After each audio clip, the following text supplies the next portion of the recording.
আজকে আপনাদেরকে একটা ফুলের বাগান দেখাবো, তবে সেটা কেকের উপর। এইখানে এত বেশি ফ্লাওয়ার ইউজ হবে, পুরোটা একদম মনে হবে একটা ফুলের বাগান। পুরো কেকের উপরে সব ফ্লাওয়ারই থাকবে। তবে এই কেকটা আমার তেমন একটা পছন্দ হয়নি। কেকের ডিজাইনটা সুন্দর ছিল, তবে ক্লায়েন্ট এই কেকটা অর্ডার করেছিলেন গায়ে হলুদের জন্য। তো আমার মনে হলো আসলে গায়ে হলুদের জন্য এই কেকটা তেমন একটা ভালো লাগবে না। যদি এটা আপনার বার্থডে কেক হয় তাহলে একদম পারফেক্ট। তবু আমি ক্লায়েন্টকে জানাইছিলাম যে আপু, এই কেকটা আপনার গায়ে হলুদের জন্য তো পারফেক্ট না, আপনি চাইলে অন্য একটা ডিজাইন চয়েস করতে পারেন। তবে আমাকে যিনি অর্ডার করেছিলেন উনি বলতেছে এটা তো অর্ডার আমি দিচ্ছি না, অন্য একজনে দিচ্ছে। আসলে ওনারা এটাই পছন্দ করেছে, তাই আমাকে নিতে হবে। তো আমি বললাম আচ্ছা ঠিক আছে, তাহলে আমি ওইটাই করে দেবো। পরে আপনারা দেখতেছেন আমি খুব সুন্দর করে প্যালেট নাইফ দিয়ে কেকের চারপাশে ভালোভাবে ক্রিমটা লাগিয়ে নিলাম। কেকের চারপাশে ভালোভাবে ক্রিমটা যখন আমার লাগানো হয়ে গেছে, তখন আমি একটা স্ক্র্যাপারের সাহায্যে খুব সুন্দর করে ফিনিশিংটা দিয়ে দিলাম। এরপর যেখানে যেখানে ক্রিম একটু একটু কম ছিল ওখানে আমি আরেকটু ক্রিম দিয়েছি, তারপর ভালোভাবে ফিনিশিংটা করে দিয়েছি। আর ক্রিম যে জায়গায় কম হয় ওই জায়গায় ফিনিশিংটা ভালো আসে না, সেজন্য আমি সবসময় চেষ্টা করি একটু ভালোভাবে ফিনিশিংটা করার।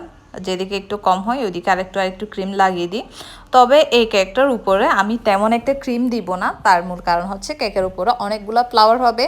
আর আমি যদি এখানের উপর আরও অনেকগুলো ক্রিম দিয়ে সুন্দর করে ফিনিশিংটা করে দিই, তখন দেখবেন যে অতিরিক্ত ক্রিম হয়ে যাবে আর কেকটা খেতে ভালো লাগবে না।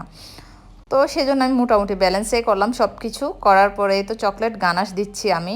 এটা হচ্ছে সরাসরি একদম চকলেটকে মেল্ট করে দিয়েছি, এইখানে কোনো আমি হুইপ ক্রিম মিক্স করি নেই।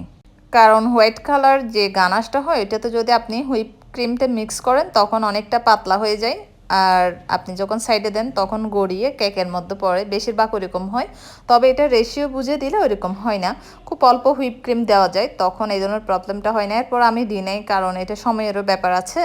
আর আমার সবসময় এই টাইপের একটু ড্রাই লুকটা থাকলে একটু বেশি ভালো লাগে, ওই জন্য দিই নাই। তো সব দিকে যখন আমার ভালোভাবে ড্রিপিংটা দেওয়া হয়ে যাবে তখন আমি উপরের ডিজাইনটা করে নিব। উপরের ডিজাইনটা করার জন্য আমার থেকে দুইটা নজল লাগবে, একটা হচ্ছে যে 1M, একটা হচ্ছে 2D।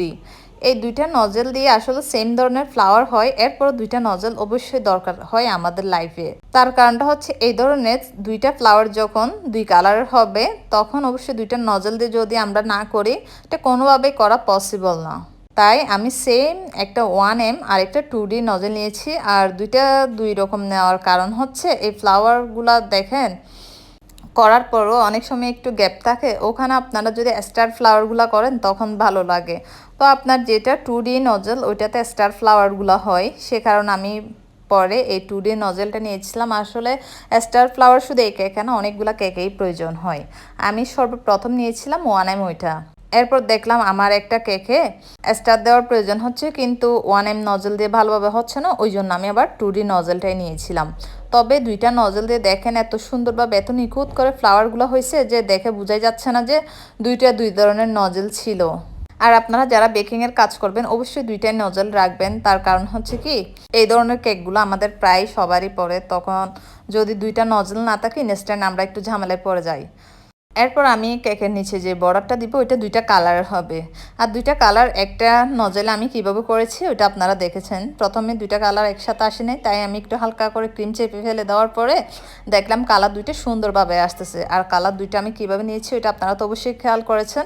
আপনাদের যখন এই ধরনের দুই কালার একটা নজেল ইউজ করতে হবে আমার মতো এই টেকনিকটা আপনারা অবশ্যই অ্যাপ্লাই করবেন। আর এই দেখেন দুইটা কালার একসাথে হওয়ার কারণে কত সুন্দর লাগতেছে। আমার কেকটা কিন্তু একদম রেডি হয়েছে। এই তো আমার কেক কেমন লেগেছে অবশ্যই জানাবেন আপনারা।